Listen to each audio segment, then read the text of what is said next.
Fallout 4 just got a full-fledged new DLC and really a new expansion from modders. This past week, Sim Settlements 2 Chapter 3 was finally released, this marking the finale of the Sim Settlements 2 series, but also marking itself as one of the best collective mod experiences that has ever been released for Fallout 4. Sim Settlements 2 Chapter 3 is going to be unlike any other Fallout 4 mod you've played, as this will not only have an incredibly engaging and fully voice-acted story, and not that typical mod voice acting, but this sounds professional grade and like a legit DLC for the game, but in addition to that branching main quest, there's also going to be a variety of side storylines to jump into, as well as some full-scale settlement raiding mechanics into Fallout 4. You'll be able to raise troops and eventually launch a full-scale assault against the Gunners. This is truly one of the most unique pieces of Fallout 4 content I have ever experienced, and I think a definitive reason to reinstall Fallout 4. But to properly dive into Sim Settlements 2 Chapter 3, you first need to check out Chapters 1 and 2. And I mean, yeah, technically you can just skip all of the quests and get to Chapter 3, but this is going to be an epic interconnected expansion, and the story and characters do progress throughout each of the individual chapters. Chapter 1 was largely an introduction into building your own automated city, had a bunch of different plot types to place down in settlement mode in Fallout 4, as well as a bunch of different city building mechanics that would be introduced to you via an expansive storyline. And when it comes to Chapter 3, this is pretty relevant, as many of the characters you are introduced to during the first chapter of Sim Settlements are still around all the way to the end at Chapter 3. But the first part is largely about building up individual settlements, but as you get into Chapter 2, you have a seamless transition into a full-scale gunner conflict. The storyline was directly continued, but now the Gunners were firmly placed as the antagonist in this story. Chapter 2 did a really good job of not only introducing you into the Gunners as a larger threat, you were on a mission to rebuild the Commonwealth and the Gunners were the enemy to that. But all this is incredibly relevant as the decisions you made during Chapter 2 will come back in big ways during Chapter 3, including some of the new HQ mechanics, where it really felt like you were managing not only individual settlements, but an entire empire with management, different departments, and even research you can conduct. Sim Settlements 2 Chapter 2 turned Fallout 4 into a mini RTS game, but all of that brings you to the new release with Chapter 3, where things are just taken to a completely new level as you're truly going to be going to war against the Gunners. If you've been hoarding weapon mods for the last 8 years, this is definitely going to be the mod for you. The main plot of Chapter 3 is the Gunners are launching their counter-offensive in the Commonwealth, and as you can imagine, you're going to be attempting to stop that. This will be progressed from both a story perspective, but also a far more combat-focused gameplay perspective here. Early on, you're going to be introduced into a new mechanic with establishing outposts in the Commonwealth. Outposts will functionally be pretty similar to traditional settlements. You'll still use the settlement mode, but now there's going to be a clear military focus at these outposts. At outposts, you will build up mess halls and armories to keep your soldiers well equipped, but also you need to keep them happy before your next battle and even increase their level with the appropriate plot types that you'll now be able to place down. As well as there's now going to be this entire new War Planner's workbench that is implemented, and you're going to have options on how to equip soldiers with different loadouts that you are able to customize. And all of this becomes very relevant throughout the entirety of this DLC because you'll quickly realize that the Gunners have established a foothold in the Commonwealth again, and you're going to need to push them back and out. So as you do establish some of these outposts and you raise a mini army, you're actually going to lead these soldiers into battle against other settlements that are controlled by the Gunners. Sometimes this will be you trying to vassalize an enemy-controlled territory, or at other times you're just trying to capture new territory. This could be from the Raiders, Gunners, or even just some settlers that you don't necessarily like. And during these conflicts, there's going to be new mechanics for leading your soldiers into battle. So you're going to have these binoculars where you could single out specific enemies to target, as well as you'll be able to equip your soldiers with different loadouts. So you could have things like medics or even shotgunners running around. As you deploy your troops into a bunch of these different raids, soldiers will level up and become even better equipped over time. But in general, a huge component of the gameplay is going to be taking out enemy settlements, which was incredibly fun. I really felt like you were leading troops on a mission, and it gives Fallout 4 more meaningful combat overall, which is something the game really excels at already. And the mechanics around this are expanded a bit. It's not like, oh cool, we have a new settlement under our control now. They're actually full-fledged mechanics with capturing supplies to even POWs when you capture outposts or settlements. You're gonna have this new screen pop up at the end of each conflict where you can see the stats of what happened.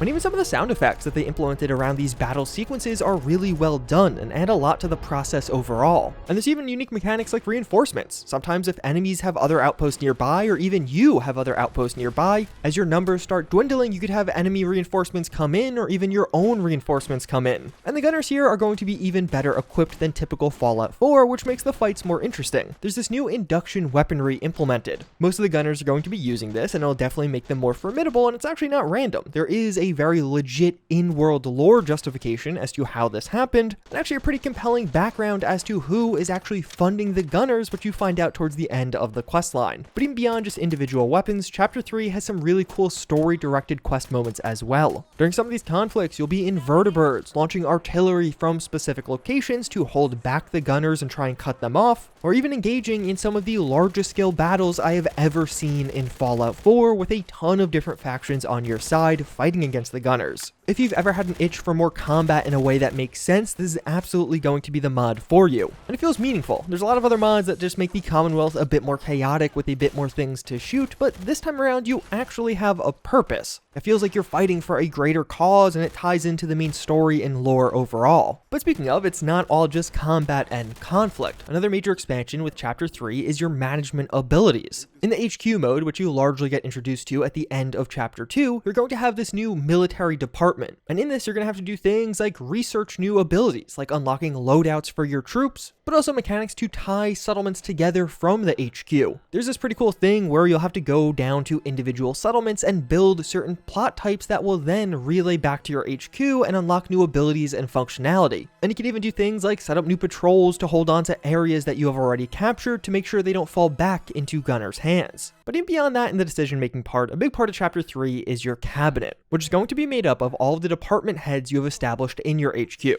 you're going to have these meetings in the boardroom to discuss what to do next, and these moments are actually really impactful during the story. Through Chapters 1, 2, and now 3, you have basically had some kind of in-depth quest experience, or even several in-depth quest experiences, with every single character that is sitting at this table. It's not like these are just a bunch of random people, but instead they have their own identities and personalities that you have actually had the time to explore and get to know. So in many ways, when you had this table meeting come together, it almost felt like it was a Marvel movie with all of these familiar faces finally working together. And this comes into play in a big way, as you're going to have little debates about which decisions to make next, but you'll ultimately have the final say on what to do, so you'll be weighing in different opinions from different people. As well as there's even going to be a new ideology component with this mod. You can now set ideologies for your entire operation. Like for example, on Raid, should you take prisoners or not? Should we use valuable medicine on captured enemies? And much more. Chapter 3 truly feels like you're managing an empire and trying to launch a full-scale conflict. But what I found to be the real beauty of Sim Settlements 2 overall is that each of these new mechanics is introduced to you via a fully voiced and incredibly well-written story with tons of quests. So many of the old characters from past chapters will make a return here. You're going to get a ton more face time with Jake, Lupe, and even Aiden. But there's also some new characters that are introduced as the voice acting continues to be of an insane quality level. Now, I know you've only just woken up, and I don't want to overwhelm you, but, well, since your accident, things have changed out there. And if it isn't Miss Fortunato. Huh. Surprised you remember me. The Ron never forgets a client. Ah, you're back. So, how did it all go?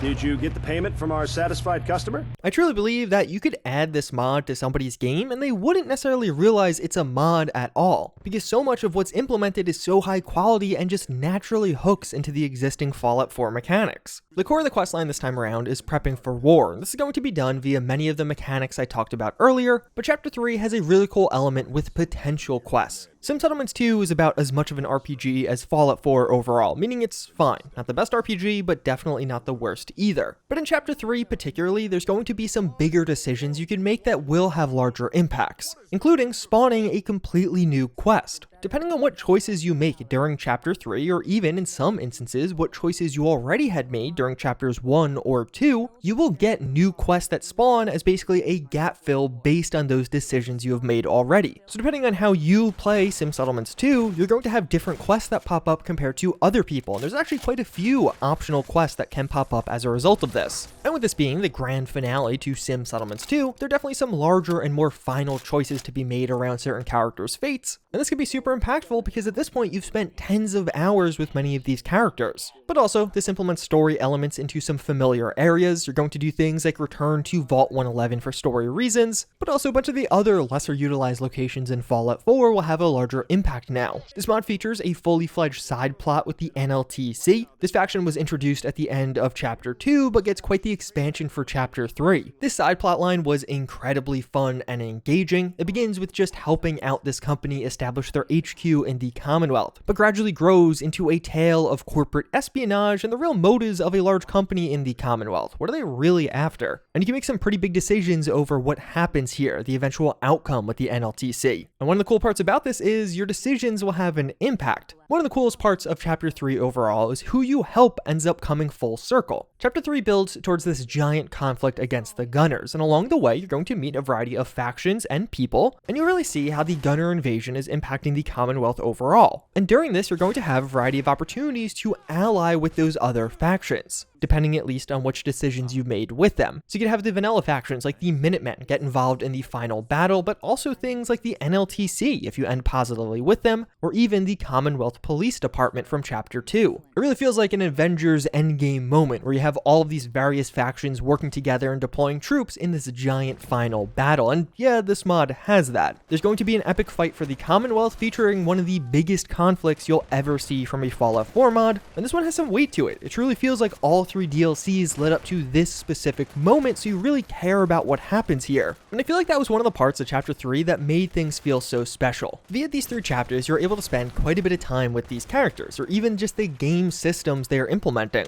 And it all feels like it really means something, like you're actually putting in effort to better the Commonwealth overall. Each part took me about 10 hours to complete, with Chapter 3 definitely being the longest of the bunch. But even if you just try and beeline it, just do the main story of Sim Settlements 2, I think you have an easily 20 to 25 hour long experience, and probably a bit longer than that. And it's at the quality that this just feels like not only a free DLC, but really a free full-on expansion for Fallout 4. Each part implementing new mechanics and stories, and I think it is the best Fallout 4 mod we have ever gotten. And honestly, probably the best mod series we have ever had for a Bethesda game overall. And even in this final chapter, you really get some control on how things end. You're going to have moral dilemmas, and I don't want to spoil anything, but you're going to have some heavy choices you'll have to make. Unfortunately though, with a mod this ambitious, not everything is perfect, and I definitely encountered some bugs. Most of this I was able to get around with console commands or even just using the inbuilt quest skipper, as well as the team has already released several hotfixes, but just be warned, this is not a bug-free experience, at least not yet. And honestly, I think the best way to experience this right now is with a new and perhaps even final playthrough, at least for a little while. Re-download Fallout 4 right now, install all 3 chapters, and jump in from the very beginning, because right there you're going to have an absolutely insane amount of free and super high quality content for Fallout 4, and by the time you make it all the way to the Chapter 3 content, I'm sure many more bugs will be squashed. But overall, Sim Settlements 2 Chapter 3 feels like the perfect swan song to Fallout 4 just before Starfield. And I think this is the perfect way to experience one final playthrough with this game. But if you are interested in Fallout, check out this video where we look at some of the recent updates on the Fallout TV show.